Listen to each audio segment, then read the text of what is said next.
స్వామి నేను దీక్ష తీసుకున్నాను, అనివార్య కారణాల వల్ల మా ఇంట్లో పీఠం పెట్టాను, నేను బయట వెళ్ళాల్సి వచ్చింది, నా వృత్తిపరంగా వెళ్ళాల్సి వచ్చింది, నేను ఒక డాక్టర్ని, ఒక సర్జరీ చేయాలి, సాయంత్రం 6ంటికి మొదలు పెడితే రాత్రి 1 గంట అవుతుంది, ఆ సాయంత్రం నేను పూజ చేయలేను, అప్పుడు నా పరిస్థితి ఏంటి? నా శ్రీమతియో నా తల్లియో నా తండ్రియో ఎవరో ఒకళ్ళు అక్కడ పోయి దీపం పెట్టి పూజ చేయవచ్చు, దోషం లేదు. శరణమయ్యప్ప.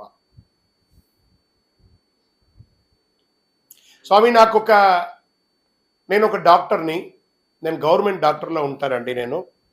మాకు ఎప్పుడు యాక్సిడెంట్ కేసెస్ ఎక్కువ ఉంటాయి, సర్జరీ అవుతూ ఉండగా ప్రాణాలు పోతూ ఉంటాయి కొంతమందికి, లేదా యాక్సిడెంట్లో వచ్చిన వాళ్ళకి మేము ట్రీట్మెంట్ ఇస్తుండగా కొంతమందికి ప్రాణాలు పోతుంటాయి. నేను అప్పుడు డ్యూటీలో ఉంటాను. నా పరిస్థితి ఏంటి? అది నీ వృత్తికి భక్తికి సంబంధం లేదు. వృత్తి కరెక్ట్గా చేయండి, మళ్ళీ ఇంటికి వచ్చాక భక్తి శ్రద్ధాభక్తులతో చేయండి. అది మీరు వృత్తి. అది మీరు చేయకపోతే మీ ఉద్యోగం పోతుంది, మీ భార్య పిల్లలందరూ కూడా పస్తుంటారు. కాబట్టి వృత్తిని కరెక్ట్గా చేయండి, ఇంటికి వచ్చినాక భక్తిగా చేయండి. శరణమయ్యప్ప. చిన్న పిల్లలు మాల వేసుకుంటారు కదా, వాళ్ళకి ఏమైనా స్పెషల్ నియమాలు ఉందంటే, స్వామి వెయ్యడం తప్పుని నేను చెప్పనండి, కానీ వేస్తే చాలా తప్పులు ఉన్నాయి. కొంచెం ఆలోచించండి.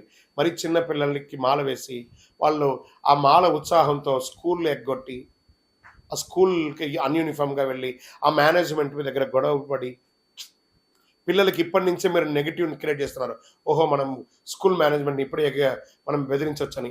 ఇప్పుడు ఈ 48 రోజుల తర్వాత మళ్ళీ అదే స్కూల్కి ఆ పిల్లలు వెళ్ళాలి. అప్పుడు ఆ మేనేజ్మెంట్ వీళ్ళ మీద గడ్జి పెట్టుకోరా? ఒకసారి ఆలోచించండి. చిన్నపిల్లల్ని సివిల్గా తీసుకొని వెళ్ళండి. వాళ్ళకి మెచ్యూరిటీ లెవెల్ వచ్చిన తర్వాత చక్కగా మాల వేసుకొని శబరిమలకి తీసుకెళ్ళండి. మరీ చిన్నపిల్లలండి, ఆ చలి తట్టుకోలేరు. తల్లి ప్రేమతో ఉన్న పిల్లలు, ఆడపిల్లలైతే జుట్టు వేసుకోలేరు. ఆ పిల్లలకి చూడండి, ఆ వయసు అంతా 10 ఏళ్ళ పిల్లలకి షూ అయినా అమ్మనే తొడుగుతుందండి, బట్టలైనా అమ్మ వేస్తుందండి. ఆలోచించండి, అవసరమని చూడండి. తప్పు అనట్లేదు, తప్పులు జరగకుండా చూసుకోండి అంటున్నాను. శరణమయ్యప్ప.